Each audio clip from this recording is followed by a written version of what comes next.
एक बार फिर से आप सभी का हमारे ऑनलाइन यूट्यूब चैनल पे स्वागत है। आज की क्लास में हम फिजिक्स का काफी मोस्ट इम्पोर्टेंट टॉपिक करने वाले हैं। तो वो टॉपिक कौन सा है अपना, जिससे एग्जाम में हर साल क्वेश्चन पूछे जाते हैं। तो आज का अपना टॉपिक है मोमेंट ऑफ इनर्शिया।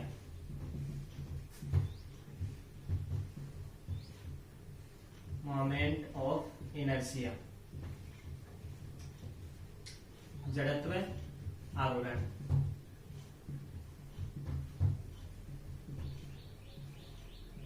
तो आज का अपना टॉपिक है जड़त्व आवरण।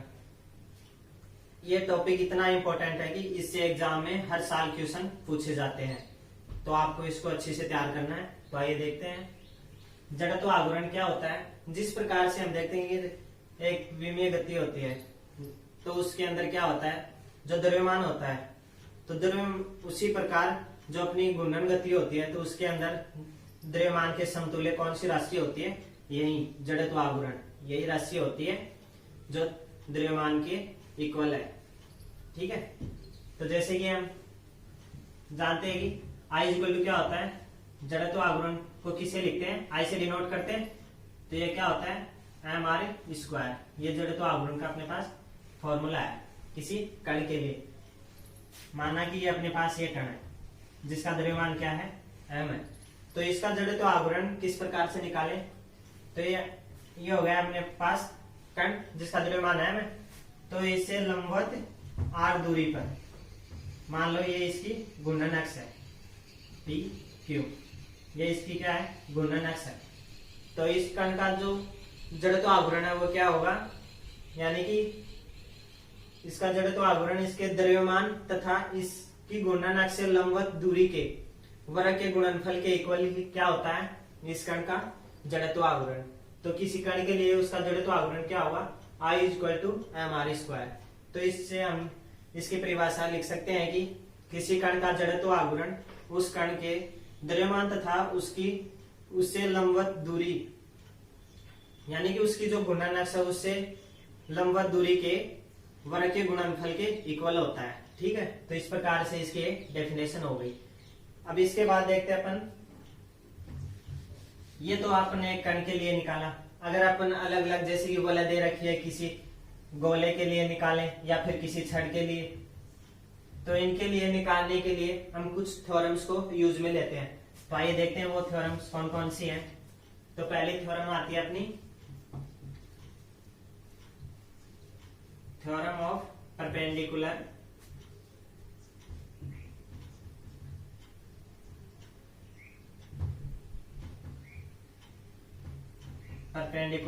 एक्सिस, लंबवत अक्षों की परिमेय, लंबवत अक्षों की परिमेय। ठीक है। तो इस प्रमेय से हम किस प्रकार से जड़त्व आवरण ज्ञात करेंगे। पहले तो आपको ये पता होना चाहिए कि लंबवत अक्षों की जो प्रमेय है ये केवल द्विविमीय वस्तुओं के लिए ही लागू होती है, और इसका उपयोग व्यास के सापेक्ष जड़त्व आवरण का मान ज्ञात करने के लिए किया जाता है। ठीक है। तो इसके अकॉर्डिंग क्या होगा, जो लंबवत अक्षों की प्रमेय है, इसके अंदर क्या होगा, जैसे माना कि आपके पास ये कोई समतल दे रखा है। ठीक है।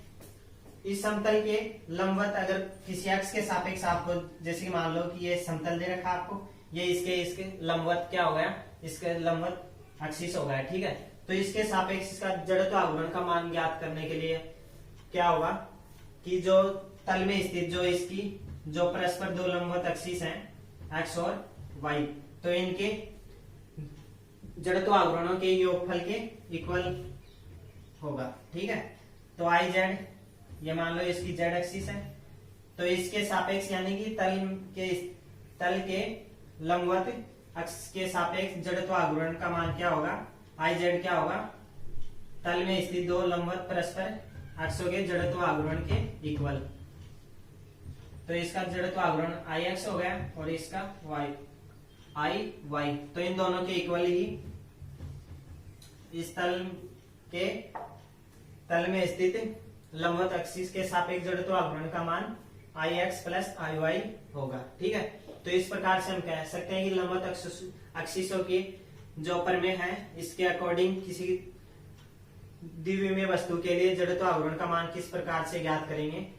तो इसके अकॉर्डिंग इसका जो कथन है वो क्या है, यानी कि किसी तल में स्थित, यानी कोई प्लेन दे रखा है तो प्लेन में तल के लंबवत अक्ष के सापेक्ष जड़त्व आघूर्ण का मान उस तल में स्थित दो परस्पर लंबवत, तो परस्पर यहाँ पर लंबवत कौन सी हो गई, एक्स और वाई एक्सिस, तो इन अक्षों के सापेक्ष जो जड़त्व आघूर्ण का मान है उनके योग के इक्वल ही अपने पास क्या होगा, जो तल में के लंबवत जो अक्ष है उसके सापेक्ष जड़त्व आघूर्ण का आई जेड का मान क्या होगा, फिर आई एक्स प्लस आई वाई होगा। ठीक है, तो इस प्रकार से हम किसी भी द्विविमीय वस्तु के व्यास के सापेक्ष उसका जड़त्व आघूर्ण इस तरीके से ज्ञात कर सकते हैं।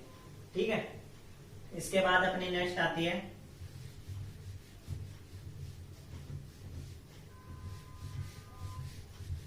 यह तो हो गई अपने पास लंबवत अक्षों की प्रमेय, I Z equal to I X plus I Y. ठीक है, इसके बाद सेकेंड थ्योरम आती है फिर अपनी theorem of parallel axis, parallel axis.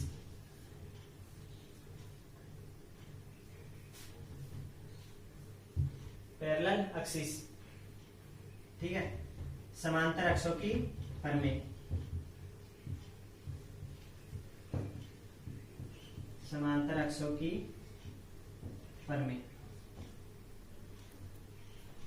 तो इस प्रमेय का उपयोग कहां पर किया जाता है, इस जो सेकंड अपनी थ्योरम है समांतर अक्षों की प्रमेय, तो इसका उपयोग हम सभी वस्तुओं के लिए जड़त्व आघूर्ण का मान ज्ञात करने के लिए इसका उपयोग कर सकते हैं। ठीक है, तो इसके अकॉर्डिंग क्या होता है, जैसे कि मान लो कि आपको ये कोई पिंड दे रखा है, ठीक है, इसमें कोई एक्स दे रखी है, तो इसके सापेक्ष जड़त्व आघूर्ण का मान, ये कौन सी एक्सिस है, पी क्यू हो गई आपकी, तो इसके सापेक्ष जड़त्व आघूर्ण का मान क्या होगा, जो पिंड है उसके द्रव्यमान केंद्र से और इसके जो आपको एक्सिस के सापेक्ष ज्ञात करना है इसके समांतर और द्रव्यमान केंद्र से होकर गुजरने वाली, जैसे कि होगी ए बी, तो द्रव्यमान केंद्र से होकर गुजरने वाली अक्ष के सापेक्ष जड़त्व आघूर्ण तथा जो समांतर दोनों एक्सिस हैं इनके बीच की दूरी और जो पिंड का द्रव्यमान उसके गुणनफल के इक्वल होगी।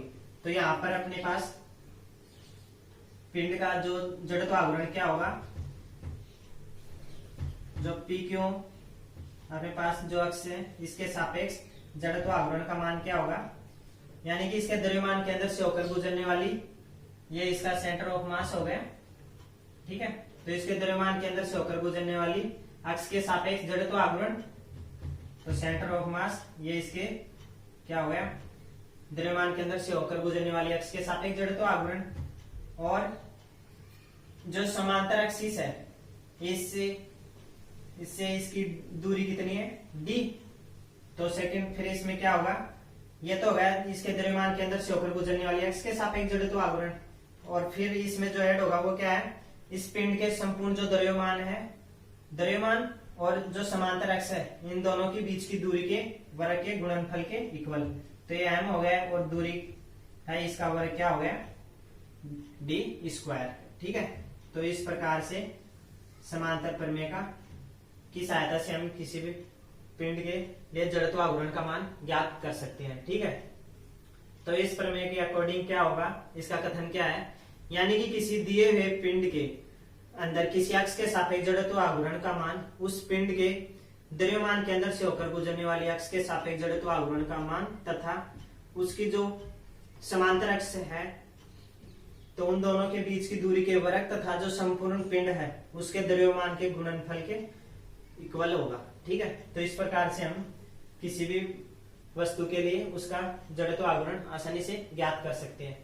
इसके बाद अब अपने जो एग्जाम में क्वेश्चन पूछे जाते हैं, यहाँ से आपके पास क्वेश्चन नहीं बनेगा, इनका यूज केवल हम जड़त्व आघूर्ण है वो अलग अलग वस्तुओं को का जड़त्व आघूर्ण ज्ञात करने के लिए इनका यूज करते हैं। ठीक है, तो आइए आप देखते हैं एग्जाम में क्वेश्चन किस प्रकार से पूछा जाता है।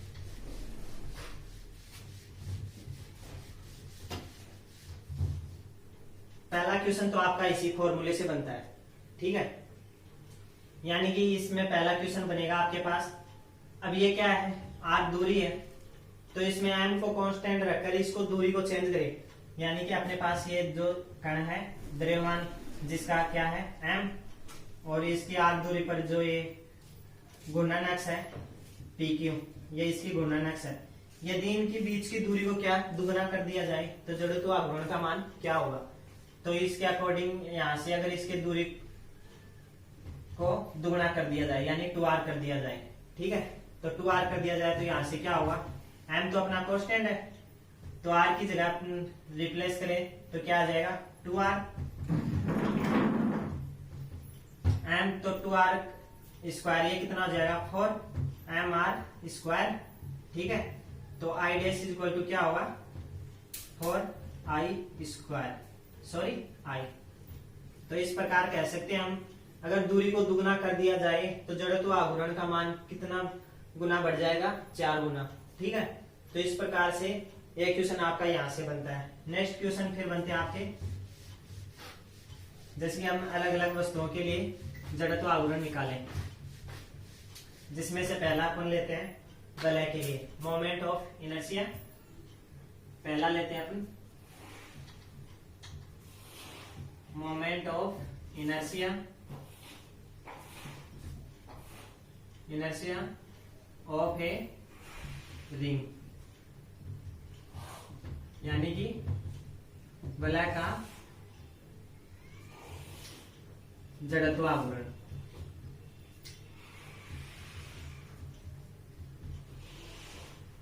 अब वलय के जड़त्व आघूर्ण के लिए अलग अलग केस बनते हैं, तो जिसमें से अपना पहला केस आएगा। पहला केस क्या बनता है इसके अंदर, यानी कि वलय की, जैसे कि आपके पास ये वलय दे रखी है, ठीक है, ये वलय हो गई आपके पास, इसको थोड़ा बड़ा बनाते हैं, जैसे कि ये हो गई इसकी वलय है आपके पास, ठीक है। तो इसकी जो ज्यामिति है यानी जियोमेट्री एक्सिस की इसकी, तो वो क्या होगी, ये इसका हो गया द्रव्यमान केंद्र, ठीक है, ये द्रव्यमान केंद्र हो गया इसकी, और ये इसकी ज्योमेट्री एक्सिस यानी ज्यामिति एक्स, और ये हो गया इसकी त्रिज्या, ये कितनी है r, ठीक है। अब इसका संपूर्ण द्रव्यमान है, इसकी वलय पर पूर्ण रूप से इसके द्रव्यमान जो है इसकी वलय के ऊपर विभाजित हो रहा है, ठीक है। तो यहां से अपन इसके लिए निकालना चाहें तो किस प्रकार से निकालेंगे, तो यहां से निकालें अपन इसकी जो अपन को दे रखी है ज्यामिति एक्सिस, ठीक है, ये हो गई इसकी ज्यामिति एक्सिस PQ, ठीक है। तो इसके सापेक्ष जड़त्व आघूर्ण निकालें, यानी कि ज्यामिति एक्स के सापेक्ष, ज्यामिति एक्स के सापेक्ष, ठीक है। तो यहां से इसके निकालने के लिए हम लेते हैं, अब इसका संपूर्ण द्रव्यमान इसके वलय पर पूर्ण रूप से इसके संपूर्ण जो द्रव्यमान है इसके वलय पर है, ठीक है। तो यहां से हम इसका छोटा सा अल्पांश लेते हैं जिसका द्रव्यमान क्या है dm, ठीक है। तो यहां से हम निकाले इसका जड़त्व आघूर्ण di, छोटे से अल्पांश के लिए इसके लिए निकालें तो कितना होगा di इक्वल टू कितना होगा फिर dm, और इसके बीच की दूरी के वर्ग के इक्वल, ठीक है।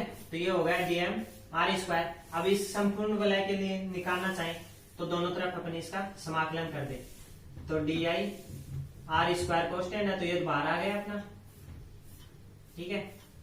dm द्रव्यमान हो गया तो इसका समाकलन क्या हो गया I, और r स्क्वायर m का क्या हो गया संपूर्ण द्रव्यमान इसका क्या है m, तो ये हो जाएगा m r स्क्वायर, ठीक है। तो इस प्रकार से हम जो वलय के लिए है उसकी ज्यामिति के सापेक्ष उसका जड़त्व आघूर्ण क्या होगा I equal to m r square, ठीक है। इसके बाद नेक्स्ट निकालते हैं इसके लिए, अगर इस हमको इसके व्यास के सापेक्ष निकालना हो, जैसे कि यह वलय दे रखे अपन को, ये हो गई इसकी एक्स एक्सिस, ये हो गई वाई एक्सिस, और ये इसकी लंबवत एक्सिस, ये कौन सी जेड एक्सिस, ठीक है। तो इसमें इसके व्यास के सापेक्ष निकालना हो तो हम यहाँ पर कौन सी अपनी जो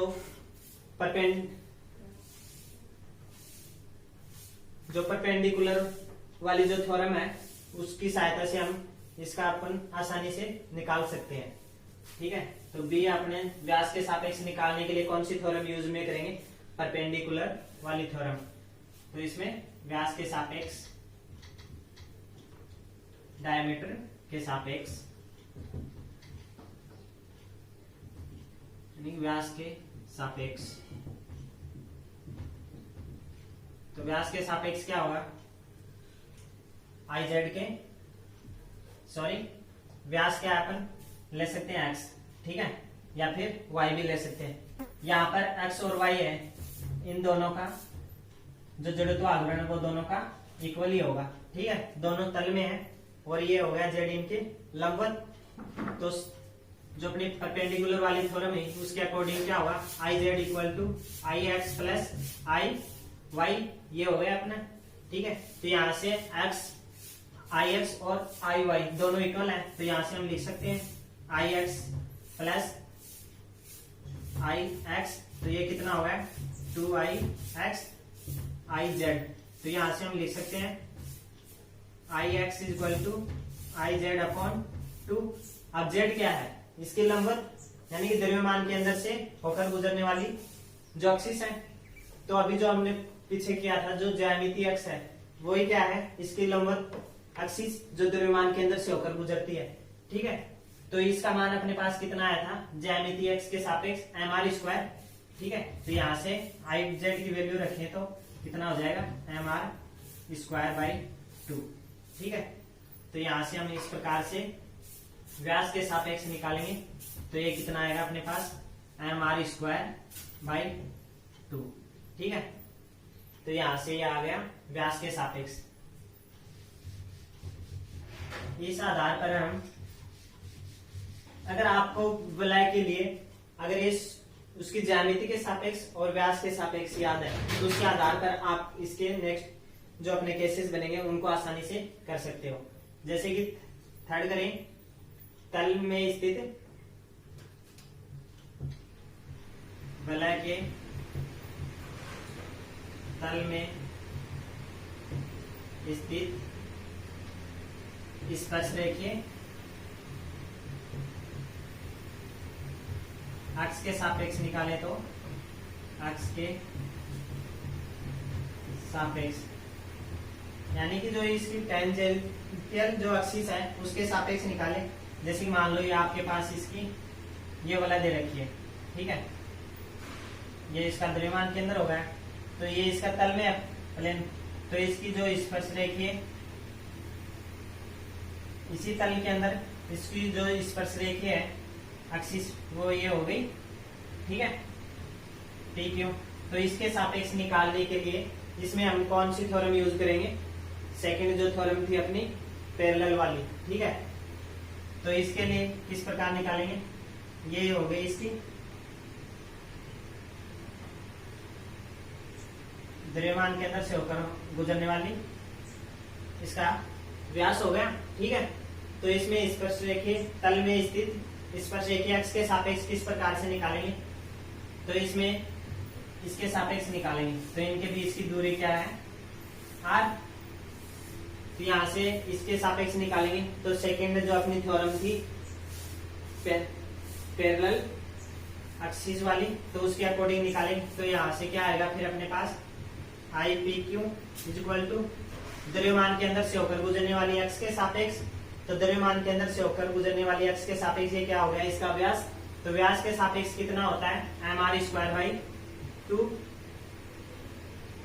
mr स्क्वायर बाई 2 प्लस इसके संपूर्ण जो वाला है संपूर्ण द्रव्यमान तथा समांतर अक्षों के बीच के दूरी के वर्ग के गुणनफल के इक्वल, ठीक है। तो इसका संपूर्ण द्रव्यमान m हो गया और r इसकी दूरी है, इसके वर्ग के गुणनफल के इक्वल होगा, ठीक है। तो इस प्रकार यहां से हम निकाल सकते हैं। फिर अगर इसमें mr स्क्वायर अपॉन 2 में ऐड करें क्या mr स्क्वायर, तो कितना हो जाएगा ये 3/2 mr²। ठीक है, तो इस प्रकार से हम निकाल सकते हैं। आपको पता है ये इसके द्रव्यमान केंद्र से होकर गुजरने वाली एक्सिस है, वो क्या है इसका व्यास, और ये हो गया इसकी जो इसके समांतर जो एक्सिस है, जो दोनों एक ही तल में है, तो यहाँ से हम आसानी से निकाल सकते हैं।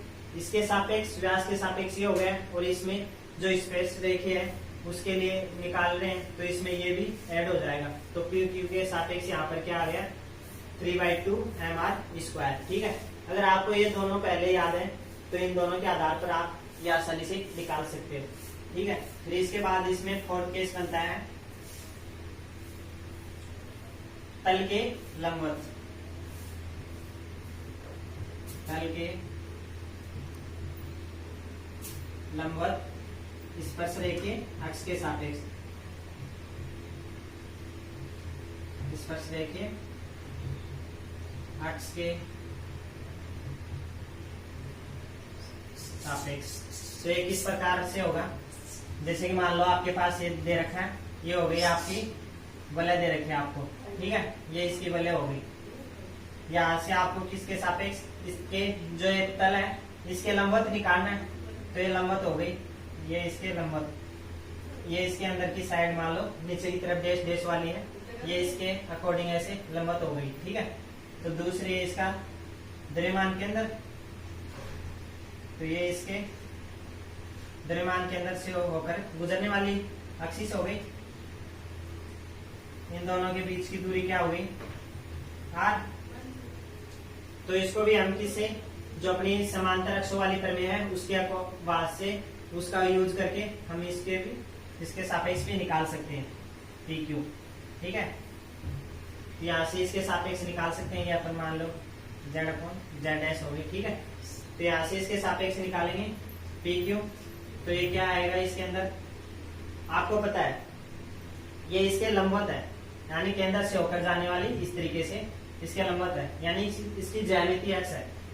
ठीक है, तो ये इसका तो क्या हो गया, अपने पास ज्यामिति के लिए अपन क्या निकाले थे mr²। ठीक है, और दूसरा इसमें ऐड हो जाएगा, यानी द्रव्यमान पहला तो जो समांतर अक्षों की प्रमेय थी उसका पहला अपन क्या थे, पहला तो हो गया उसके अंदर द्रव्यमान के अंदर से होकर गुजरने वाली अक्ष के सापेक्ष जड़त्व आघूर्ण, और उसमें फिर क्या ऐड होगा, जिसके सापेक्ष अपन को निकालना है, तो उससे दोनों समांतर अक्षों के बीच की दूरी के वर्ग तथा उनकी जो द्रव्यमान है उनके गुणनफल के इक्वल। ठीक है, तो इसका संपूर्ण द्रव्यमान कितना हो गया m, और इसके बीच की दूरी क्या है r, तो इसका स्क्वायर हो जाएगा, तो ये कितना होगा mr²। तो यहाँ से अपन इसमें ऐड करेंगे तो कितना हो जाएगा 2mr²। ठीक है, तो यहाँ से हम कह सकते हैं कि तल के लंबवत स्पर्श रेखीय अक्ष के सापेक्ष जो जड़त्व आघूर्ण वो कितना होगा 2mr², इसके सापेक्ष mr², और इसके सापेक्ष mr²। सॉरी, अगर इसके सापेक्ष निकालेंगे तो ये हो जाएगा इसके सापेक्ष जड़त्व आघूर्ण, और इसमें ऐड हो जाएगा संपूर्ण द्रव्यमान तथा इस दो समांतर जो दोनों एक्सिस हैं इनके बीच की दूरी के वर्ग के गुणनफल के। ठीक है, तो इस प्रकार से हम आसानी से निकाल सकते हैं। अगर आपको इनमें अगर ये दोनों पहले वाले याद है तो आप इनको आसानी से निकाल सकते हो। ठीक है, तो आप कंफ्यूज ना हो, इनके आधार पर इनको आसानी से निकाल सकते हो आप, लेकिन आपको पहले ये दोनों याद होने चाहिए। ठीक है, अभी जो लैब असिस्टेंट की एग्जाम हुई थी उसमें यही क्वेश्चन पूछा गया था, वलय के तल में स्थित स्पर्श रेखीय जो एक्सिस है उसी के सापेक्ष ये एग्जाम में पूछा गया था। ठीक है, तो आप अच्छी तरीके से कर लें इसको। इसके बाद नेक्स्ट लेते हैं अपन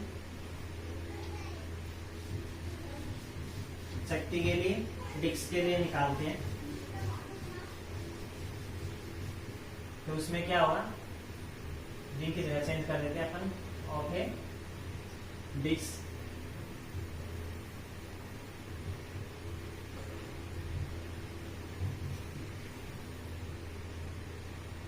तो जिस प्रकार से अपन ने केस बनाए थे गोला के अंदर, उस प्रकार से इसके अंदर भी अलग अलग केस बनेंगे। जैसा पहला हो गया यानी शक्ति के ज्यामिति के सापेक्ष।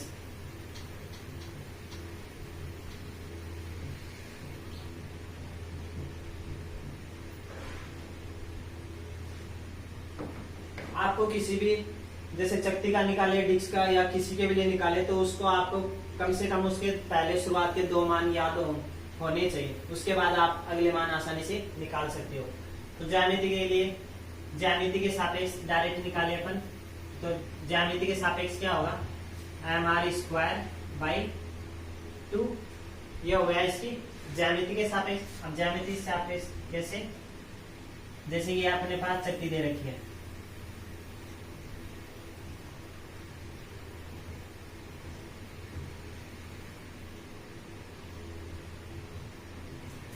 ये इसका द्रव्यमान केंद्र हो गया, तो इसकी ज्यामिति क्या होगी, ये हो गया डेल डैश इसके अंदर, यानी कि इस प्रकार से है, ठीक है। जैसे कि टायर का जो एक्सल होता है वो उसकी ज्यामिति जो एक्सिस होती है उसी को रिप्रेजेंट करता है, ठीक है। तो यहां से अपन इसके सापेक्ष निकालें पी क्यू, ठीक है।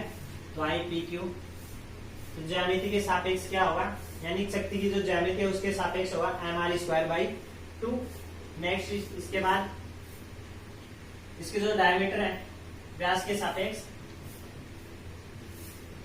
व्यास के सापेक्ष, तो व्यास के सापेक्ष कितना होगा,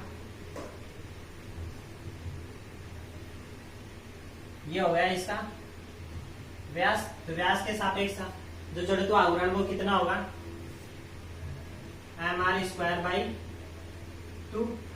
तो इसको आप डायरेक्ट याद रखो, सॉरी mr²/4।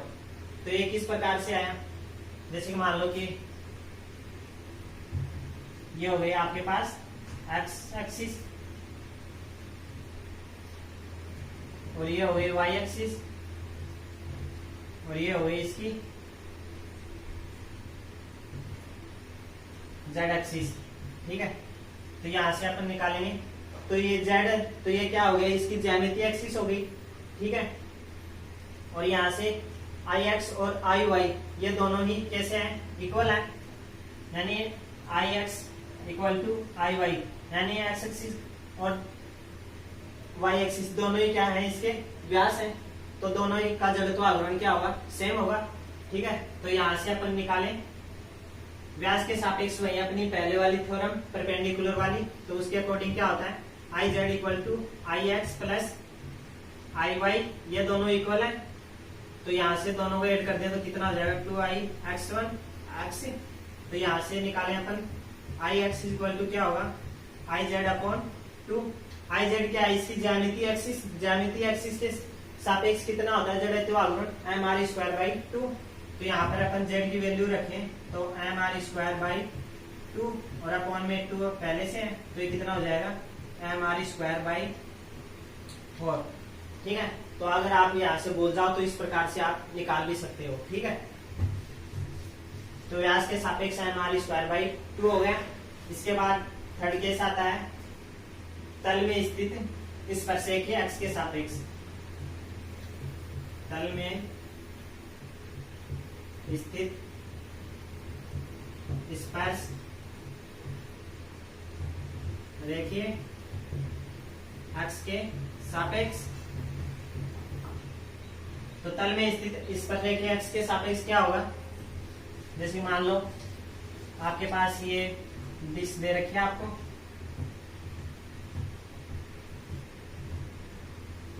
ये इसका द्रव्यमान केंद्र हो गया, तो इसके तल में ये हो गई इसकी स्पर्श रेखा PQ, ठीक है। तो इसके सापेक्ष निकालने के लिए आप इसमें इसके द्रव्यमान केंद्र से होकर गुजरने वाली इसके समांतर एक एक्सिस लें, ठीक है। तो ये हो गई। अब इन दोनों के बीच की दूरी क्या हो गई, R, ठीक है। तो यहां से आप किस प्रकार निकालोगे, यहाँ पर अपनी दूसरी थ्योरम है जो अपनी पैरेलल वाली समांतर अक्षों के ऊपर में उसका यूज करेंगे, तो उसके अकॉर्डिंग यहाँ निकालें तो PQ क्या होगा, द्रव्यमान के अंदर से होकर गुजरने वाली एक्सिस के सापेक्ष जड़त्व आघूर्ण। तो ये द्रव्यमान के अंदर से होकर गुजरने वाली एक्सिस ये क्या है, इसका व्यास। तो व्यास के सापेक्ष जड़त्व आघूर्ण अपने निकाला है, क्या होता है mr²/4 हो गया, ठीक है। प्लस इसमें ऐड होगा क्या, जो दो इसका संपूर्ण द्रव्यमान है तथा दोनों जो समांतर एक्सिस हैं इनके बीच की दूरी के वर्ग के गुणनफल की, ठीक है। तो संपूर्ण द्रव्यमान हो गया m और इनके बीच की दूरी का वर्ग क्या हो गया, mr स्क्वायर। अब इसको अगर ऐड करें तो कितना हो जाएगा, 5/4 mr स्क्वायर। ठीक है, तो ये हो गया तल में स्थित इस पर रेखीय अक्ष के सापेक्ष। इसके बाद नेक्स्ट बनता है, अगर स्पर्श रेखा तल के लंबवत हो तो डी बनता है अपना तल में स्थित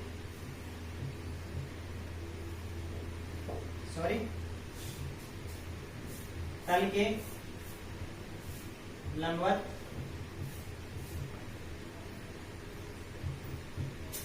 स्पर्श रेखीय अक्ष के सापेक्ष। तो तल के लंबवत स्पर्श रेखीय अक्ष के सापेक्ष क्या होगा, जैसे कि मान लो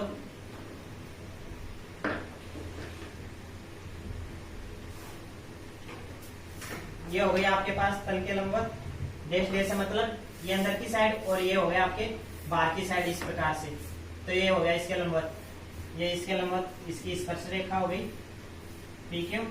ठीक है, तो इसके अकॉर्डिंग निकालें तो फिर क्या होगा, यहाँ पर इस पर भी अपन कौन सी यूज में लेंगे, समांतर अक्षों की पर में। तो इसके अकॉर्डिंग पी क्यू क्या होगा, फिर यहाँ पर द्रव्यमान के अंदर से होकर गुजरने वाली अक्ष के सापेक्ष जड़त्व आघूर्ण। तो यहाँ पर ये क्या है, इसकी ज्यामितीय एक्सिस है, द्रव्यमान के अंदर से होकर गुजरने वाली। तो ज्यामिति के सापेक्ष क्या होता है, mr square by 2, mr square by 2। और इसमें ऐड होगा क्या, पिंड जो अपने पास बल शक्ति दे रखी है, इसका संपूर्ण द्रव्यमान तथा दोनों समांतर जो एक्सिस है, ये भी इसके लंबवत है इस प्रकार और ये भी लंबवत है, तो दोनों समांतर हुई। तो इनके बीच के दूरी के वर्ग और उसको द्रव्यमान, इसके शक्ति के संपूर्ण द्रव्यमान से अगर गुणा कर देते हैं अपन, तो वो क्या हो जाएगा, इसका जड़त्व आघूर्ण आ जाएगा। तो वो क्या हो जाएगा, mr स्क्वायर। अगर इसमें ऐड कर दें तो फिर ये कितना हो जाएगा, 3/2 mr स्क्वायर। ठीक है, तो इस प्रकार से शक्ति का आ गया लंबवत, तल के लंबवत स्पर्श रेखीय अक्ष के सापेक्ष जड़त्व आघूर्ण कितना आ गया, 3/2 mr स्क्वायर। ठीक है, तो इस प्रकार इन दोनों के आधार पर इन जो स्पर्श रेखा है इनका आप आसानी से निकाल सकते हैं इस प्रकार। ठीक है, इसके बाद नेक्स्ट आता है फिर अपना गोले के लिए, ठोस गोले के लिए।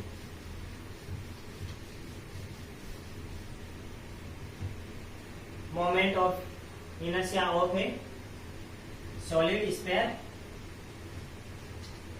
ऑफ ए सॉलिड स्फीयर, यानी कि ठोस गोले के लिए जड़त्व आघूर्ण, ठोस गोले का जड़त्व आघूर्ण। तो इसके अंदर अपने पास कितने केस बनेंगे, इसके बाद इसमें अपन के पास बनेंगे 2 केस। पहला कौन सा, इसकी ज्यामिति के सापेक्ष। तो इसकी ज्यामिति क्या, इसका व्यास होती है डायमीटर, तो ज्यामिति के सापेक्ष। तो इसकी ज्यामिति के सापेक्ष क्या होगा फिर, 2/5 इंटू mr स्क्वायर। जैसे कि आपके पास ये गोला दे रखा है, ये हो गया गोला, स्फीयर है आपके पास, ये हो गया इसका द्रव्यमान, सेंटर ऑफ मास। ठीक है, तो इसमें क्या होगा, जो इसकी जो व्यास है, ये इसकी जो ज्यामिति है एक्सिस है वो, और इसका व्यास सेम ही होगा, क्योंकि आप किस भी तरफ से आज इस तरीके से ये ऐसे खींचो या फिर ऐसे लाइन खींचो। ठीक है, वो सभी क्या है, इसके व्यास है और द्रव्यमान के अंदर से होकर गुजरने वाली एक्सिस है। ठीक है, तो इस प्रकार इसकी ज्यामिति और व्यास दोनों ही क्या सेम होते हैं। तो इसमें ज्यामिति के सापेक्ष क्या होगा, 2/5 mr स्क्वायर। इस सेकंड केस क्या बनता है, इसमें जो अपने पास सॉलिड जो स्फीयर दे रखा है, इसकी जो स्पर्श रेखीय जो एक्सिस है, ये मान लो कि कोई स्पर्श रेखीय इसकी एक्सिस दे रखी है, तो इसके सापेक्ष क्या होगा, ये हो गया इसकी ज्यामितीय एक्सिस, इन दोनों के बीच की दूरी यानी कि इनकी त्रिज्या r हो गई। ठीक है, तो इसमें आ गया स्पर्श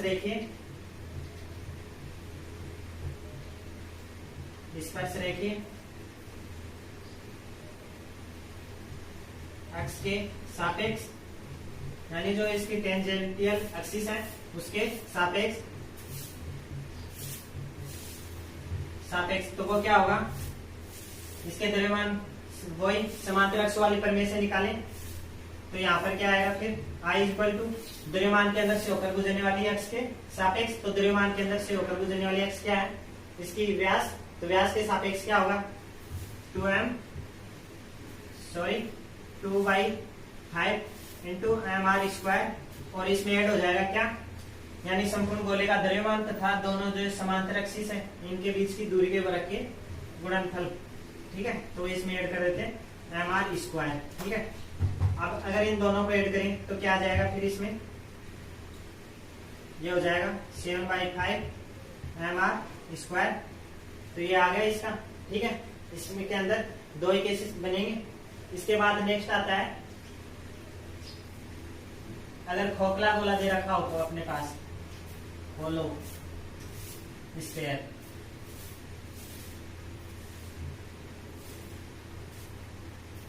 यानी खोखला गोला,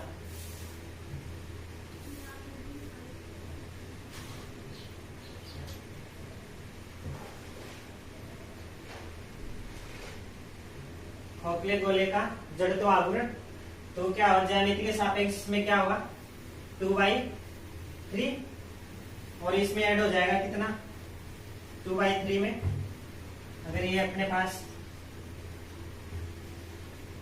मान लो कि ये अपने पास क्या है, खोखला गोला दे रखा है अपने पास। ठीक है, तो इसमें ये हो गया द्रव्यमान के अंदर इससे गुजरने वाली एक्सिस, इसकी क्या हो गई व्यास, ज्यामितीय एक्सिस, ये हो गया इसका स्पर्शरेखीय एक्सिस, इन दोनों के बीच की दूरी क्या हो गई r। ठीक है, तो यहां से समांतर अक्षों की प्रमेय से अगर स्पर्शरेखीय अक्ष के सापेक्ष निकालें तो इसके अंदर द्रव्यमान, इसके द्रव्यमान के अंदर से होकर गुजरने वाली एक्सिस, उसके सापेक्ष जड़त्व आवरण 2/3 mr², और जो इसकी जो समांतर रेखाएं दे रखी है अपने पास ये एक्सिस, तो इनके बीच की दूरी क्या है r, तो इसका वर्ग करके इस संपूर्ण द्रव्यमान को गुणा कर अगर इसमें ऐड कर दे तो ये क्या आ जाएगा, इसकी जो खोखले गोले की स्पर्शरेखीय एक्सिस के सापेक्ष जड़त्व आवरण अपने पास इस तरीके से आ जाएगा। तो वो क्या आएगा 7/5,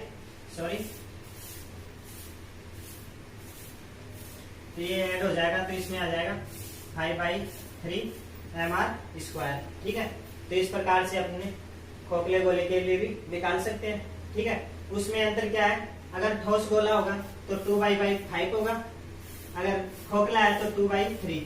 ठीक है, और उसके अकॉर्डिंग आगे उसमें mr² ऐड कर देना, वो स्पर्शरेखीय अक्ष के सापेक्ष आ जाएगा। इसके बाद नेक्स्ट लेते हैं अपन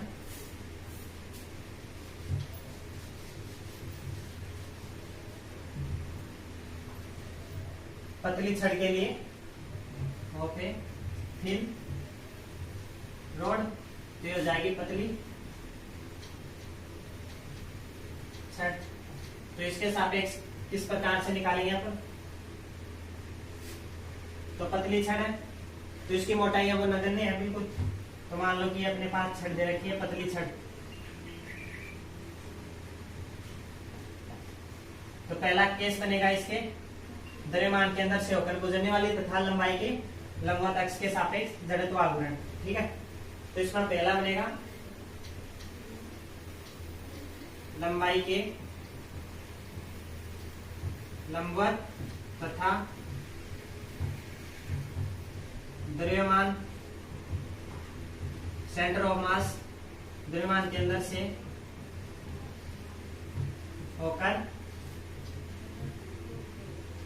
गुजरने वाली अक्ष के सापेक्ष, ये इसके अंदर पहला केस बनता है। तो इसके लिए जड़त्व आवरण का मान क्या होगा, ये हो गई इसकी सेंटर ऑफ मास, ये हो गया, तो इसकी जो ज्यामिति यानी कि लंबाई के लंबवत, इसकी लंबाई क्या है L, तो इसकी लंबाई के लंबवत द्रव्यमान के अंदर से होकर गुजरने वाले अक्ष के सापेक्ष जड़त्व आवरण कितना होगा mL²/12। ठीक है, तो इस प्रकार से ये डायरेक्ट याद रखें आप। इसके बाद सेकंड केस बनता है, इसमें लंबाई के लंबवत तथा अंतिम सिरे को स्पर्श करती हुई स्पर्श रेखा के सापेक्ष, ये हो गई पी क्यू। ठीक है, तो लंबाई के लंबवत, लंबाई के लंबवत तथा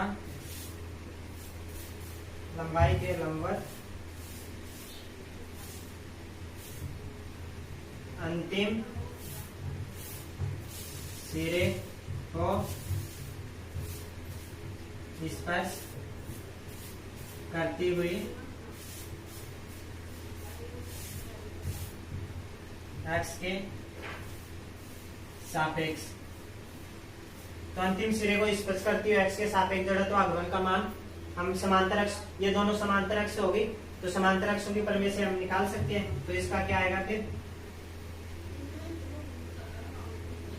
तो इसका हो जाएगा फिर ये, इसकी टोटल दूरी क्या है, लंबाई क्या है l, तो इसके बीच की कितनी हो जाएगी l/2। तो इसमें हो गई समांतर अक्षों की प्रमेय से क्या आएगी, द्रव्यमान के अंदर से होकर गुजरने वाली, यानी जिस अक्ष के सापेक्ष निकालते हैं अपन उसके समांतर तथा द्रव्यमान के अंदर से होकर गुजरने वाली अक्ष का जड़त्व आघूर्ण।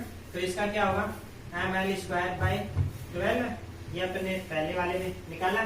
ठीक है, और इसमें ऐड हो जाएगा क्या, पिंड के छड़ के संपूर्ण द्रव्यमान, इसका द्रव्यमान क्या है m, तथा इन दोनों समांतर अक्षों के बीच की दूरी के वर्ग के गुणनफल के इक्वल। ठीक है, तो ये हो जाएगा फिर इसमें, ये हो गया द्रव्यमान और इसके बीच की दूरी है इसका वर्ग। तो इसमें क्या हो जाएगा ml²/12 प्लस ml² अपॉन में क्या है 2 का, तो इसका स्क्वायर करेंगे क्या हो जाएगा 4। अगर इन दोनों को ऐड करें तो क्या आ जाएगा फिर ml²/3। ठीक है, तो इस प्रकार से लंबाई के लंबवत अंतिम सिरे को स्पर्श करती हुई अक्ष के सापेक्ष जड़त्व आघूर्ण का अपने पास क्या आ जाएगा मान, जो अपने पास है वो क्या आ जाएगा ml²/3। तो इस प्रकार से हम छड़ के लिए निकाल सकते हैं। इसके बाद नेक्स्ट लेते हैं फिर अपन बेलन के लिए।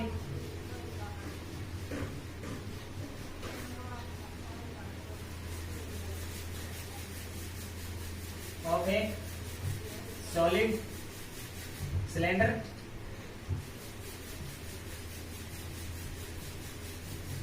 सॉलिड सिलेंडर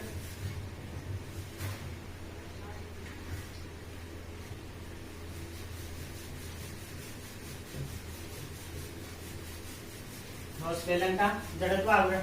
तो इसमें क्या क्या केस बनेंगे, आइए देखते हैं। पहला केस, इसकी मान लो कि अपने पास ये बेलन दे रखा है,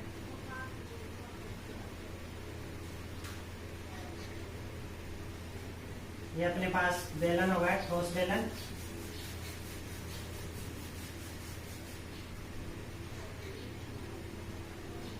ये हो गई इसकी ज्यामिति एक्सिस। ठीक है, तो पहला केस बनेगा इसमें इसकी ज्यामिति अक्ष के सापेक्ष, ज्योमेट्री एक्सिस, ज्यामिति अक्ष के सापेक्ष। तो इसकी ज्यामिति के सापेक्ष क्या होगा, अब यहाँ पर देखिए इसकी ज्यामिति के सापेक्ष निकालेंगे। तो अगर इसकी यहाँ पर एक कट काट कर निकाले अपन इसकी कट, तो वो इस प्रकार से आएगी, इस प्रकार से, और ठोस बेलन है तो इस प्रकार आएगी। तो ये क्या है, चकती है। अगर आप इसका एक पतला सा हिस्सा काट कर निकालो तो वो कैसा आएगा आपके पास, बिल्कुल नगण्य मोटाई का, तो वो क्या है चकती। तो चकती के लिए अपने निकाला था उसकी, ये हो गई चकती, तो ये उसकी ज्यामिति एक्सिस है। तो चकती की ज्यामिति एक्सिस के सापेक्ष क्या आता है, तो उसका आता है mr²/2। तो सिलेंडर के लिए भी यही होगा।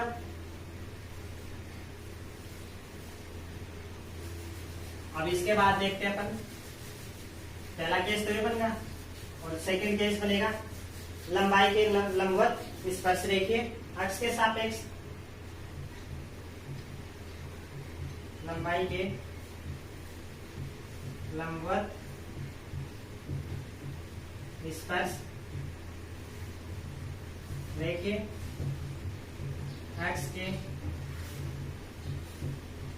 सापेक्ष। तो ये हो गई इसकी लंबाई कितनी, एल, ये इसकी लंबाई हो गई।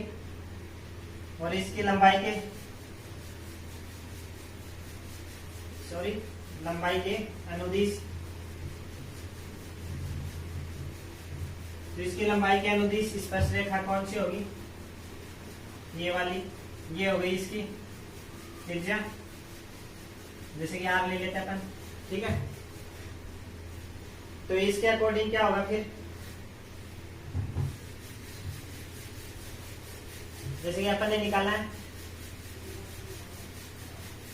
ज्यामितीय एक्सिस के सापेक्ष, तो अपन ने निकाल लिया, ठीक है। अब अगर वो अपने पास क्या आई थी, कट, ऐसे अपने कट निकाली थी, तो इसकी ज्यामिति के सापेक्ष ऐसे लंबवत, और अब जो इसकी लंबाई के लंबवत होगी तो वो भी क्या होगा, इस प्रकार से मान लो ये हो गई इसकी स्पर्शरेखा एक्सिस। तो अपन इससे निकाले, तो इसमें जो स्पर्शरेखा है तो इसके लिए क्या निकाले, उसकी ये हो गई इसके द्रव्यमान केंद्र से होकर गुजरने वाली, ठीक है। ये दोनों लंबवत हैं, इनकी त्रिज्या क्या हो गई यहाँ पर आर, ठीक है। तो यहाँ पर इसके द्रव्यमान केंद्र से होकर गुजरने वाली एक्स के सापेक्ष, तो यहाँ पर ज्यामितीय एक्स के सापेक्ष तो कितना आ गया, एम आर स्क्वायर बाई 2, और इसमें ऐड हो जाएगा कौन सा, ये वाला, दोनों के बीच की दूरी, यानी इन दोनों के बीच की दूरी और संपूर्ण द्रव्यमान, दोनों के बीच की दूरी के वर्ग और इसके संपूर्ण द्रव्यमान का गुणनफल। तो ये कितना आ जाएगा फिर अपने पास, ये आ जाएगा 3/2 mr स्क्वायर। तो ये आ गया इसकी लंबाई के अनुदिश जड़त्व आघूर्ण। नेक्स्ट इसके बाद अपने पास थर्ड केस बनता है लंबाई के लंबवत, लंबाई के लंबवत स्पर्शरेखा एक्स के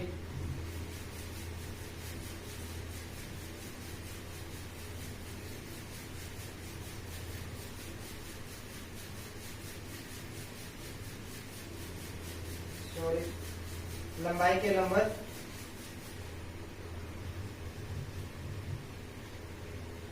द्रव्यमान केंद्र से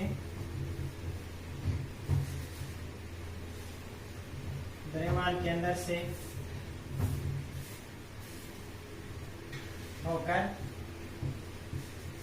गुजरने वाली एक्स के सापेक्ष। तो यहाँ पर इसके जो लंबाई के लंबवत और द्रव्यमान केंद्र से होकर गुजरने वाली एक्स के इसके सापेक्ष जड़त्व आघूर्ण, तो क्या होगा, तो इसके इक्वल होगा ये, अगर इसको हम एक छड़ मान लें तो छड़ का अपन ने लंबाई के लंबवत निकाला था, वो कितना आया था, ml स्क्वायर अपॉन 12, ये आ गया।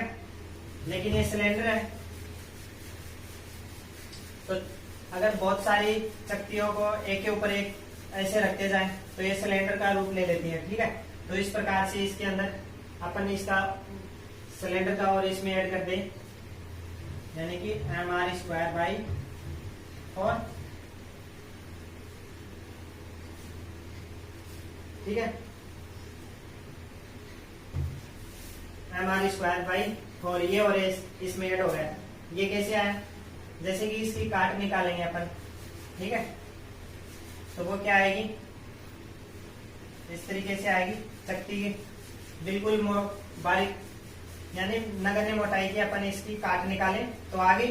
तो उसके अंदर इसकी जो लंबाई की लंबवत होगी वो इसका क्या होगा, व्यास।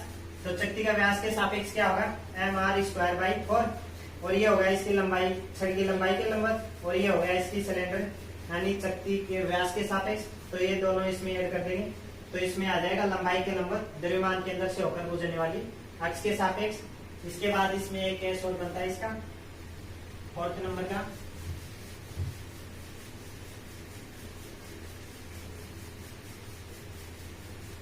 लंबाई के लंबवत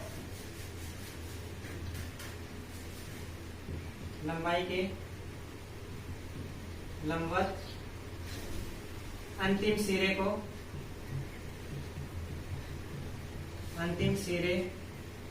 को स्पर्श करती हुई अक्ष के सापेक्ष, जैसे ये होगी इसकी लंबाई, तो इसके अंतिम सिरे को स्पर्श करती हुई, तो इसके सापेक्ष निकालें तो इसमें क्या आ जाएगा फिर,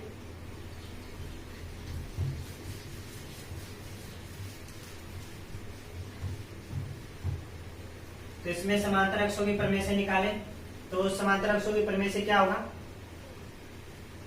यानी कि जो द्रव्यमान केंद्र से होकर गुजरने वाली अक्ष के सापेक्ष जड़त्व आघूर्ण, वो अभी अपन ने निकाला था, तो वो क्या आया था ml²/12 प्लस mr² और ये आ गया। इसके बाद नेक्स्ट देखते हैं, फिर इसमें दोनों समांतर अक्षों के बीच की दूरी और इसके संपूर्ण द्रव्यमान के गुणनफल को इसमें ऐड कर दे तो अपने पास ये आ जाएगा। ठीक है, तो जैसे मान लो इसकी संपूर्ण बेलन की लंबाई l है, तो इन दोनों अक्षों के बीच की लंबाई कितनी होगी l/2, तो इसमें ऐड कर दे तो इसका संपूर्ण द्रव्यमान m और ये हो जाएगा इसमें ml², तो इन दोनों को इसमें ऐड कर दे तो ये कितना आ जाएगा ml²/3 प्लस mr²/4, तो इस प्रकार से आ गया लंबाई के लंबवत अंतिम सिरे को स्पर्श करती हुई, ये हो गया इसका अंतिम सिरा, तो इसको स्पर्श करती हुई अक्ष के सापेक्ष जड़त्व आघूर्ण का मान क्या आ गया ml²/3 प्लस mr²/4, ये आ गया इसमें। ठीक है, ये तो अपने पास हो गया क्या सॉलिड सिलेंडर ठोस बेलन। ठीक है, अगर इसकी जगह अपने पास खोखला बेलन हो तो उसके लिए किस प्रकार निकालेंगे, इसी तरीके से उसके अंदर भी आप आसानी से निकाल सकते हो। जैसे कि ये हो गया अपने पास खोखला सिलेंडर है, ठीक है, ये इसकी ज्यामिति होगी, तो इसकी ज्यामिति के सापेक्ष निकालेंगे तो वो क्या होगा, आपको पता है इसकी ज्यामिति है, सॉरी, अगर इसकी बिल्कुल नगण्य मोटाई की अगर एक प्लेट काट कर निकालें तो वो क्या आएगी, एक वलय के रूप में आएगी, तो ये हो गई इसकी ज्यामिति, तो ये हो गई वलय की ज्यामिति। ठीक है, तो ज्यामिति के सापेक्ष, वलय की ज्यामिति के सापेक्ष क्या होता है mr², तो ये तो हो गया सिलेंडर की ज्यामिति के सापेक्ष। ठीक है, तो इस प्रकार से आप, यानी कि जो अपना खोखला सिलेंडर है, होलो सिलेंडर, तो उसके लिए भी आप इस तरीके से निकाल सकते हो। उसके अंदर अपने चक्ति वाले फॉर्मूले यूज में ले रहे थे। ठीक है, क्योंकि जो अपने काट निकाली थी वो कैसे आ रही थी, ठोस सिलेंडर में चक्ति के रूप में, और इसके अंदर खोखला है तो इसके अंदर कैसे आएगी, वलय के रूप में। ठीक है, तो वहां पर जो चक्ति वाला अपने जो वैल्यू रखी थी उसकी जगह अगर अपन यहाँ पर वलय वाली वैल्यू पुट कर दें तो इसके अंदर अपन सिलेंडर, जो अपना खोखला सिलेंडर है उसके लिए भी आसानी से निकाल सकते हैं। तो ये तो हो गया जैसे खोखले सिलेंडर के लिए ज्यामिति के सापेक्ष। ठीक है, अगर लंबाई के अनुदिश अगर स्पर्श रेखा के सापेक्ष निकालें तो वो क्या आएगा, फिर इसमें ये हो गया, ये हो गई इसकी त्रिज्या, तो इसमें अगर इसको और ऐड कर दें तो इसमें क्या आ जाएगा, फिर इसका संपूर्ण द्रव्यमान तथा इन दोनों के बीच की दूरी के वर्ग के गुणनफल के इक्वल, तो ये हो जाएगा 2mr², तो ये हो जाएगा खोखले गोले का। ठीक है, तो कहने का मतलब इस प्रकार से आप आसानी से किसी भी किसी भी वस्तु के लिए जड़त्व आघूर्ण का मान आसानी से ज्ञात कर सकते हैं।